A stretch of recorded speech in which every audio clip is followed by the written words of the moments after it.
Call the member for Narracanda. Thank you, Acting Speaker. Well, the member for Bayswater, that was well done. I know he's gone from ports to fish and chips. And I wasn't going to pull him up on a port of order. I thought, well, if you've gone that wide, I'm going wide too. But I am pleased to rise today to talk about the Roads and Ports Legislation Amendment, Road Safety and Other Matters Bill 2025. It is an omnibus bill. There is a fair bit to it. There's covers numerous acts: the Road Safety Act, the Road Management Act, the Port Management Act, Marine Safety Act, the Marine Drug, Alcohol and Pollution Control Act, and various other acts. It goes on and on and on. But there is a fair bit in here, and obviously following the member for Bayswater, the debate has gone wide today, very wide, and it was lovely to hear about the fish and chips and the pad thai in Baronia. I must get out there one day. That's, although I'm tipping the food in the Cedar Narracanda is better, it's fresher, it's closer to the table. You know, farm to table, that's what it is down our way. There is one part of this bill I do want to talk on, and it's not fish and chips and Baronia, because I haven't found that in the bill yet. I'm looking for it. But there is the part where we talk about the amendments to the Road Management Act 2004. And there is a part in here, although this side of the House we don't oppose this bill, there is a concern in this bill, and I think it's important to point this out to the government because they may want to think about this in the future. And it's where we talk about the consent for works process.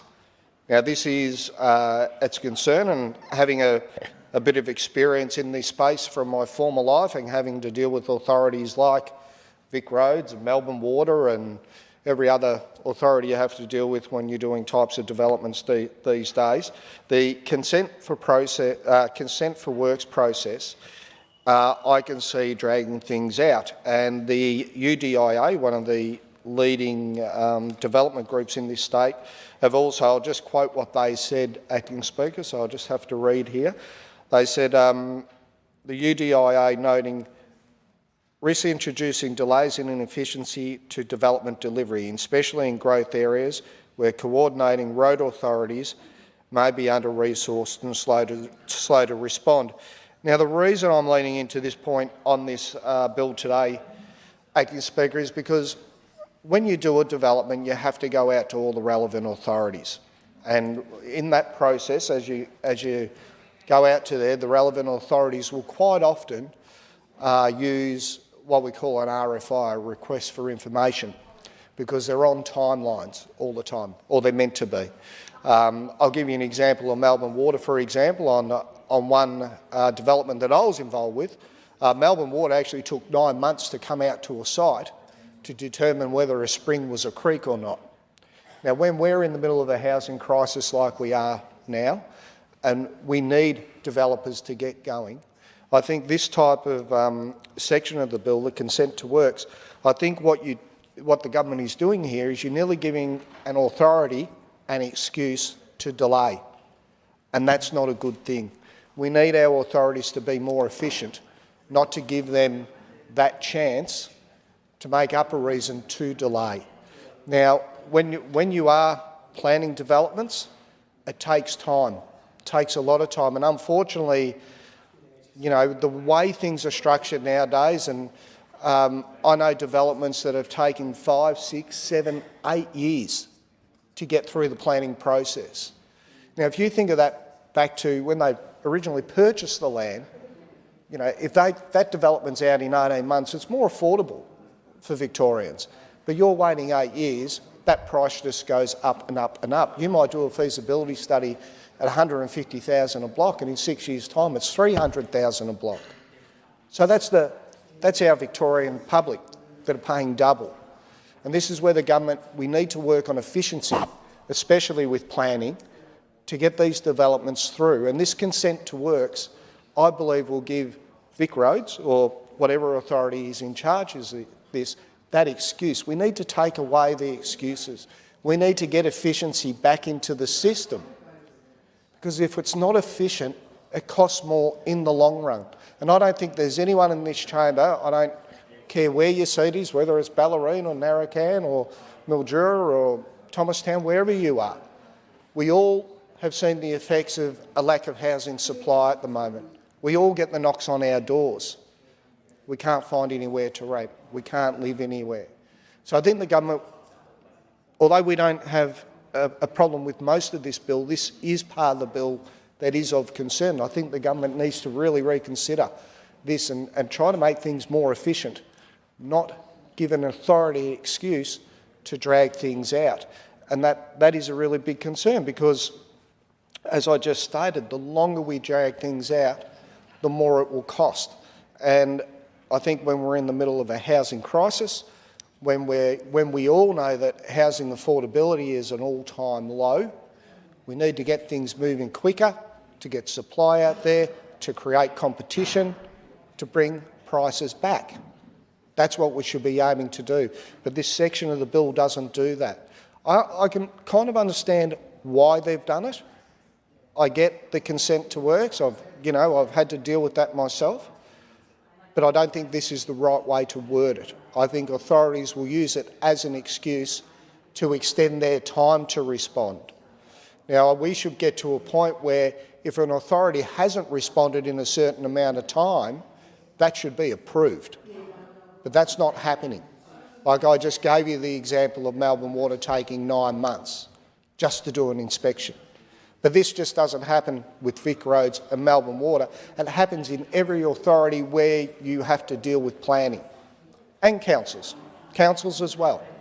And anyone that's sat on council or has had to deal with council knows that councils will put through an RFI to extend that time frame. They do it all the time. Now, whether it's staffing issues or not, I'm not sure. I'm not involved in those authorities, obviously. I don't work there. Whether they're understaffed and they need more staff to respond quicker, then maybe that's something the government needs to look at. I do know in this sector that there is trouble getting staffing, especially in the planning sector. But look, other than that, there's most of this bill, and I'm not going to go into the whole thing again. I mean, we've had numerous speakers on it. We've had our shadow minister speak on it. But I think this is the important part. We actually need to focus on this bill, and I think the government actually needs to listen to this. I mean, I just heard the member for Bayswater talk about our improved roads. Well, that might be the case in Bayswater, and it might be the case in a lot of other Labor seats, but it's not the case in my seat. Our roads aren't improved. Our roads, in fact, are getting worse. And, I've been waiting nearly 12 months to get some potholes fixed in a certain section of road in my electorate. So I don't see this bill making roads better. To make roads better, we need to get the crews out there to fix the problem. The bill won't do that. The bill makes amendments to certain things, but it's not. I don't see anywhere in this bill where it says our roads will be better because of this bill. I think the member for Bayswater might have gone a little bit sideways there, not quite as far as his favourite Thai restaurant or his fish and chip shop in his local area, but definitely went sideways when he said this bill will improve roads. I don't see that happening, and it's something the government needs to invest in and actually start to look at where priorities of roads needs to be fixed. And I'm sure in the seat of Ballerine, Acting Speaker, there would be roads where you drive around and you see that they need to be improved. And we make those phone calls to Vic Roads. We make them to say, hey, here's an issue, but it's taking way too long to get fixed. And the one issue I have is Tynong Road in my area. There's a sharp little turn, and it took me 3 months to get a straight answer from someone because it wasn't Vic Roads and it wasn't council, but at the end of the day it was actually in a road reserve. So it came back to Vic Roads. I brought that up with Vic Roads well over 6 months ago, still not fixed. So if we want to improve road safety, let's improve the process.